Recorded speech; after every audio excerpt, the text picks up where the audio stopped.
Good afternoon, dear subscribers of my YouTube channel. Today, I'd like to share with you a situation that happened to my clients a few months ago. When this woman called me, honestly, it was really hard for me to listen because I knew exactly where this conversation was heading. I was getting all worked up because I genuinely felt sorry for these people. I'd recommend you watch this video until the end, because at the end I'll give you a couple of examples and some tips on how you can quickly tell, based on certain signs, whether what's being offered to you is actually real, or just a fairy tale, or a scam. So I really suggest you watch this video all the way through. The clients involved in this situation are people I've been working with for many, many years. They worked hard, started their own business, just to save up a bit for retirement. And they managed to save up a bit of money. They had about $40,000. The money was just sitting in their account. And on the one hand, it felt like a waste. You know, people say you should invest. There are all sorts of virtual currencies, there's this, that, and the other. And after they spent a bit of time scrolling through Facebook, they saw an ad offering a really interesting opportunity. They clicked on that button, that golden key. And that's when the problem started. They filled out a form. After that, someone called them and set up a virtual meeting. They met with this person, and he started explaining how it all works. He used professional language in every sense of the word. And people thought, well, what do we have to lose? Might as well give it a try. They opened an account, but since they weren't young anymore, they needed some help. So the company offering this service helped them open the account. They really did go to a legitimate website. I even asked what kind of website it was. They went to this website, opened an account there, and helped the client set it up. Of course, they were constantly guiding the client. They had to provide all their information, social insurance number, and so on. And they suggested, just to check, to test it out, to deposit at least $300. So the person deposited the money, and they could see how nicely the money was growing. And after that, of course, the client kind of liked the situation, seeing how the money was increasing. They started investing more. They invested a certain amount. Things looked good, but they didn't really have that much more money left to invest. This company offered them a loan. The loan was in euros. Not in US or Canadian dollars, but in euros, because this company seemed to be from Europe. So the client got this loan, they invested the loan, and also bought investments with that money. And of course, everything looked really great. The money that the person had put in, about $40,000 or $50,000, had already grown to nearly $200,000. But one day, there was a crash, and the company called and said that you urgently need to deposit more money, otherwise your virtual wallet and all that money could disappear. Well, the clients scraped together whatever money they could find and deposited it, so they managed to keep their investment situation going for a while. Unfortunately, one day the clients lost access to that account. They couldn't log into the account anymore. They tried to get in touch with that person, contacted the company, but the company told them that this person no longer works with us. At this point, of course, it was clear to the client something was probably wrong here. Most likely, it was a scam. Maybe they had lost their money. And this is the moment when I wish they had called me. I could have at least warned them. I really could have saved them from the next problem, which I'm about to talk about. But unfortunately, the clients took matters into their own hands and started looking for any lawyers or possible options that could help them in this situation to find these scammers and restore access to the account, which might have already had about $200,000 in it. On that same Facebook, they found lawyers who specifically offer this kind of service. They got in touch with them. They said which company they were from, and the person introduced themselves. My client did some research. They checked, and indeed, the company exists. And yes, they really do provide this kind of service. The person they were communicating with actually exists. And they made an agreement with this company, signed a contract. Since this company mentioned that they're not the only ones in this situation, a lot of people have been affected by these scammers. But they're already in the process of finding all these lost virtual wallets. And for this, you have to pay 8% of the money the client gets back. It certainly sounds pretty good. 8%, is that really a lot compared to the amount the person was supposed to get? One fine day, they got a call, and the company said they had found these scammers and located the client's virtual account. And they had supposedly restored access to it. But to make it all official, you have to pay a certain fee. Well, by this point, the clients didn't have any money left, so they had to turn to their children for help. And of course, the children saw how tough things were for their parents and decided to help pay for these notary services so the client could regain access to their money. They really did get access to their account, and there was already about $500,000 in it. Of course, it was a huge amount of money. The company said that before they could transfer the money to the client or give them access to the account, a tax had to be paid in Europe, since it was a European company. They mentioned some really legitimate-sounding places. They even checked and found that such a tax authority really does exist. At that point, the client had no money left, they were out of funds. After all that, even their children couldn't help them anymore, so they had to take out a loan. And they did take out a loan. You know, there are companies like payday loans, where you can get a loan right away without any checks on your income or expenses, but the interest rates are around 30% per year. After the client paid about $30,000, everything seemed fine. They were supposed to get access, but then the next problem came up. The thing is, our Canadian tax authority, Revenue Canada, also needs to be paid taxes, about $35,000, otherwise they can't get access. The client had no choice but to turn to the same company again, but that company also wouldn't give any more money, so they put a second loan on the mortgage, basically, a second mortgage on the client's house. When it seemed like everything was finally in the last phase, everything looked good, and she was supposed to get access to the account, the company asked for more money. And that's when the client called me. When she called me, she asked, "Is there anyone near me?" Because this is very confidential, and they feel really bad. But for them, it's important that no one finds out about this. Why? Because this company kept telling them, "Don't tell anyone anything." If Revenue Canada finds out, you will have tax problems because you have such large amounts of money. If the bank finds out, they might call back your mortgage. Basically, you have to keep everything confidential.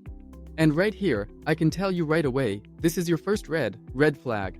This isn't the first client who's told me about this. If someone wants to hide some kind of scheme, they tell the client not to tell anyone about it. Why? Because they're afraid that maybe someone will stop you. And in this situation, the client called me. She didn't know where to get the money, but they were so close to their goal. And when she told me all this, I really felt sorry for them. I said, you know what? Unfortunately, I have to tell you that this lawyer is just as shady as the investor you invested with. And most likely, it could even be the same company. How you managed to come across the same company on Facebook, I have no idea. But if after all, these kinds of schemes are possible nowadays. And there was nothing left to do but to advise this client to contact a nonprofit organization credit counseling service and file either for bankruptcy or a consumer proposal. Of course, I won't go into detail about what bankruptcy or a consumer proposal is, that's what I have videos for. But of course, the client was very worried that if this is really the case, if it's all actually untrue, that $500,000 doesn't exist and never did, then they'll have to go through bankruptcy. They'll lose everything, they'll lose their house, their car, their belongings, everything. But there was nothing else I could say except exactly what I'm telling you here now, that this person was deceived, and with those interest rates and those debts, they'll never in their life, because up until today, they've somehow managed to pay the interest, but they're paying and there's nothing left for them, not even enough to live on. I had no choice but to tell the client, in your situation, you need to reach out to this organization. You probably need to file for bankruptcy so that all these expensive loans you have, and all the credit cards you've maxed out and drained, can be closed. That way, after 9 months of bankruptcy, or if it's a consumer proposal, after 5 years, you can return to the normal world, although, of course, you can't really call it a normal world anymore. But this terrible story has a third part as well. After I had already spoken with the clients, I got in touch with her to clarify the story a bit, because at first she didn't want anyone to know about it.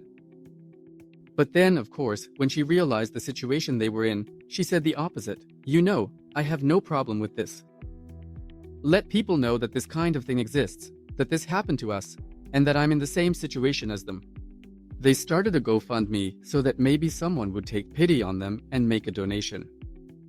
I said that I would put the link to their GoFundMe in the video description. If someone really wants to, they can do it, but I'm not promising anything, and I absolutely don't want people watching this video to think, oh, so he just wants people to give her money. First of all, she's not my relative, she's my client, but I just feel sorry for them. So I'll put up this link, and it's up to you to decide whether you want to help or not. The purpose of my video today is to prevent what happened to this family from happening to someone else, and not just my clients. I tried to protect my clients, so I was surprised why they called me so late. Why didn't they call me earlier? If they had called me right after their first contact with this so-called investor, I would have stopped them, and they would have saved those $200,000. Now, all I can do is tell them what to do in their situation, which you could say is already hopeless. And here's the third part of this, when I started talking to her, asking exactly how it happened, so that in my video I wouldn't be telling some fairy tales, but would actually go step by step. She told me that they have another problem. Someone, using their name, bought several Rogers phones, signed contracts, and now Rogers is demanding payment from them. They have no idea what this is about. I know exactly what happened. Under the client's name, they simply changed the contact information at the credit bureau, and at Rogers they also changed the email address. Otherwise, the client would have known that something was being done under their name. Basically, all the information wasn't going to the client, but most likely to a third party, this shady group, this organization that's behind all of this. And now they have a problem. Rogers is demanding money. There's no money. Who knows where the phones are? There's no contact information at all. And now the person is in such a situation that they have no choice but to change their social insurance number. The company that was supposedly supposed to help them with money kept calling and demanding payment, threatening to sue them, and so on. Now the client has changed their phone number. At least that whole circus has stopped. But I think they'll still have to fight a lot, really a lot, before things get back to something resembling normal. In conclusion, here's what I'd like to say. Be careful with Facebook. Facebook is quite the institution, unfortunately. Although I also have an active group on Facebook, with 6,500 people in it. But a lot of the ads there are actually fake.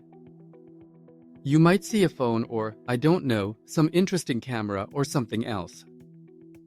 You order it, it either never arrives or you get something completely different, or it comes broken, or something else goes wrong. So my advice is, be careful, especially when it comes to ads. Secondly, if it sounds too good to be true, it probably is. That's a saying, it's not some kind of myth, it's really true.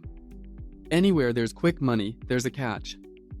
It's only a matter of time before you find out.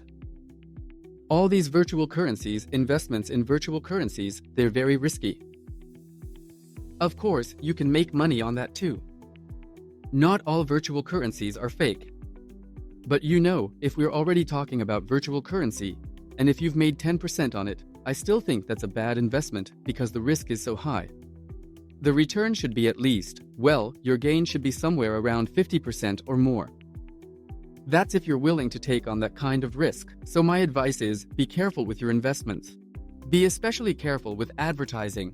Someone might say, don't tell anyone about this, because they could milk you for years. Right now in Winnipeg, I'll show you this article on the screen. Seniors were scammed out of about $2 million. They took all their money. And they did this for years.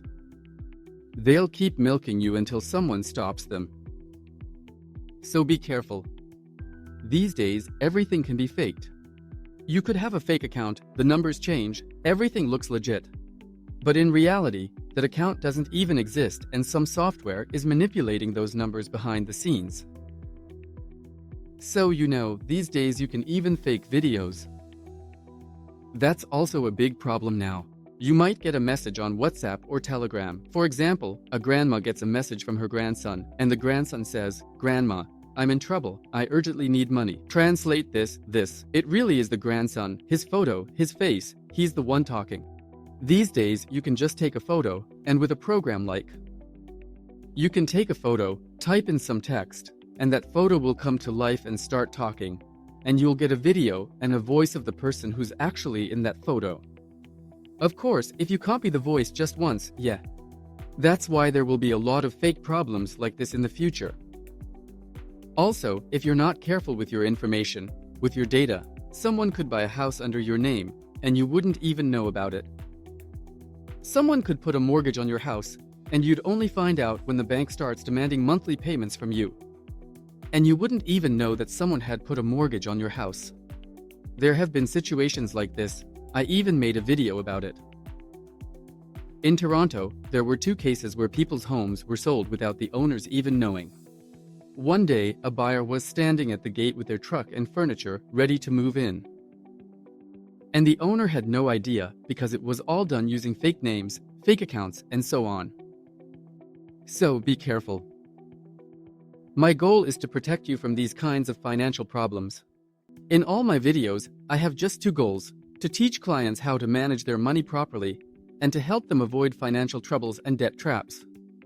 And the second goal, of course, is to save for retirement, pay off your mortgage, and so on. That's the purpose of my channel. So if something like this ever happens to you in the future, or if someone offers you something like this, my advice is to call me. I'll stop you right away and save you money. Even if you're not my clients, I have no problem with that. I'll still tell you what to do and how to do it right, because a lot of people get tempted by this quick money, and then, of course, end up bitterly regretting it, but by then it's too late to help. That's all for now. Not the best video, not the most motivational one, but it might save a lot of people some money. So share this with your friends. With that, I'll say goodbye. I wish you all the very best. God bless. Take care of your health. See you next time in the virtual world. This was Victor Schaefer. Thank you for watching this video. We hope you found it helpful. We'd appreciate it if you shared it with your friends and acquaintances. Follow us on Facebook at VS Financial Group and on YouTube at VS Solutions. If you're interested in getting a mortgage or need insurance, fill out the form on our website at versussolutions.ca. You can also reach us by phone at 1-877-282-0904 or send us an email at save@vesolutions.ca. Enjoy life today, and we'll help you build a successful tomorrow.